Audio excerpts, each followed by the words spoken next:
here today to begin the process of ending the Minneapolis Police Department.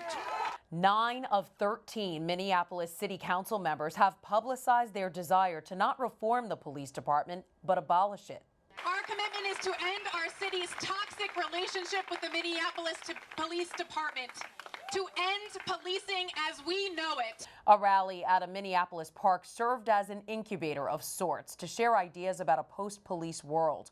Redirecting the department's budget toward youth programs, mental health services, and addiction treatment was part of it.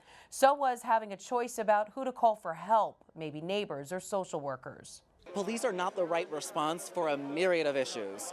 Mental health crises, domestic violence calls, opioid overdoses.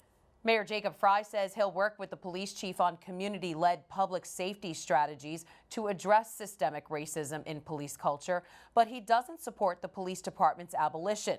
Council member PHILLIPE Cunningham is looking toward revising the city budget this month due to the COVID-19 pandemic. So there is an opportunity for us to be able to explore what are next steps. But really, we're going to be hitting 2021's budget very hard.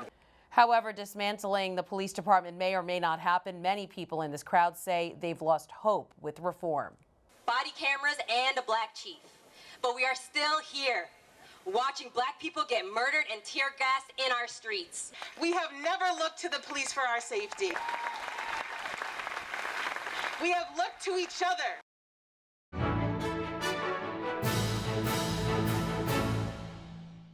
If you're watching Currents News on YouTube, be sure to hit the subscribe button and then click on the bell to get instant updates about all of our newest content, because we are putting your faith in the news.